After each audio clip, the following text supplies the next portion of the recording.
जय श्री कृष्ण बच्चों। आज की क्लास किस चीज की है? हिंदी की। और हिंदी में हम क्या पढ़ रहे हैं? ऊ की मात्रा वाले शब्द कि दो अक्षरों को किस प्रकार से आपको मिला करके पढ़ना है। तो यहाँ जैसा कि आप देख रहे हो, हर अक्षर में कौन सी मात्राएं लगी हैं? ऊ की मात्राएं लगी हुई है ना। तो यहाँ पे हम पहला उच्चारण किस तरह से करेंगे? ये कौन सा अक्षर है? प। और ये श। श में कौन सी मात्रा है? ऊ की। तो ये सु हो गया। तो पशु, पशु। ठीक है। इसी तरह से आपको पहले अक्षर को और फिर दूसरे अक्षर को मिला करके मात्रा के साथ पढ़ना है। कभी भी जिस अक्षर में मात्रा लगी हो उसका उच्चारण उस अक्षर के बाद करते हैं। ठीक है। यहाँ पे आपको ग है। ग में कौन सी मात्रा? ऊ की। गु और ये ड। इसे बिंदु बिंदु लगी है ना, तो इसलिए इसको ड नहीं ड़ पढ़ेंगे। ठीक है। तो गुड़। स में आ की मात्रा सा और ध में उ की मात्रा धू, साधु। ह में उ की मात्रा फू और ल, फूल।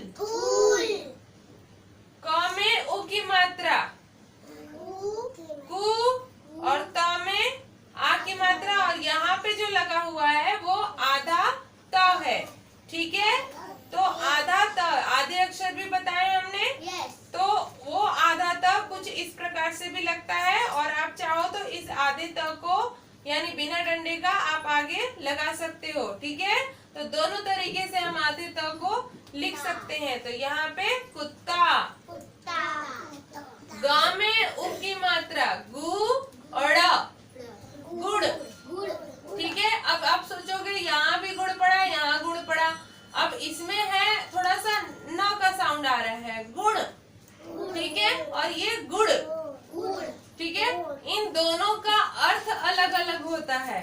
उसी प्रकार ये जो फूल है इसका अर्थ अलग है, और जो बागीचे वाला फूल होता है उसका अर्थ अलग होता है। तो वो फूल नहीं है ये फूल वो वाला फूल है। जैसे कोई चीज जाती है, कोई चीज फूलना समझ में आ रहा है? जैसे चोट लगती है तो फूल जाती है वो, तो वहां भी हम फूल का इस्तेमाल करते हैं। तो वो फूलना हुआ यहाँ पे फूल। ठीक है। समझ गए? फूल गया। तो इस तरह का अर्थ होता है। हिंदी के कई शब्दों के अर्थ थोड़े अलग अलग होते हैं। उच्चारण भले एक हो, जैसे आप इंग्लिश में भी पढ़ते हो तो इस तरह के शब्द बहुत सारे मिलते हैं ना आपको, सेम प्रोनाउंसिएशन के। तो हिंदी में भी इसी प्रकार से प्रोनाउंसिएशन सेम होता है। अक्षर अलग होते हैं लेकिन उनका अर्थ भी अलग होता है। ठीक है।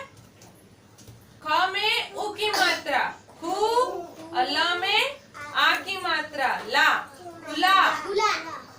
अ और यहाँ ड़ में उ की मात्रा ड़ू, अड़ू।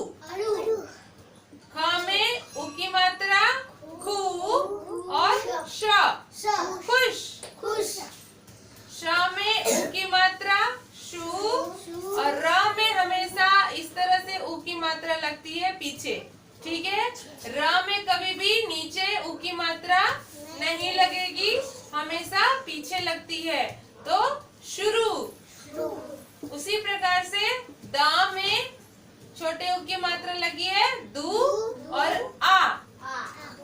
तो देखो जो स्वर किसी शब्द में आ जाते हैं तो उनको उसी प्रकार से पढ़ते हैं, उनमें कोई मात्रा का वो नहीं रहता है। ठीक है। जिस स्वर का जो उच्चारण है वही हम करेंगे। तो यहाँ क्या हो गया?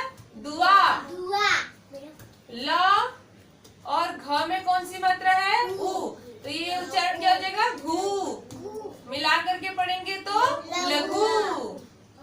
ग में उ की मात्रा गु और र में उ की मात्रा रू, गुरु।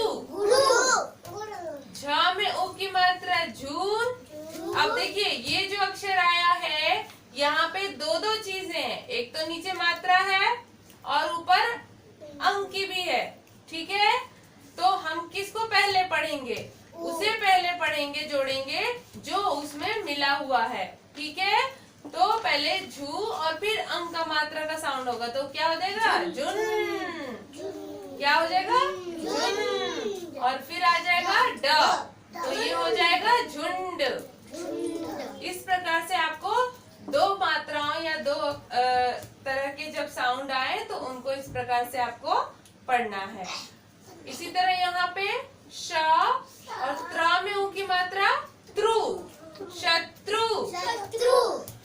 प में उ की मात्रा पु, और यहाँ आधा षटकोण श है, तो यहाँ उच्चारण जल्दी करेंगे। और ये प, पुष्प।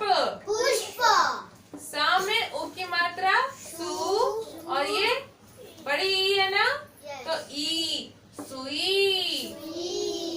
रा में उ की मात्रा रू, और च में कौन सी मात्रा है? ई की, छोटी ई की है ना, तो यहाँ उच्चारण भी जल्दी होगा, रुचि।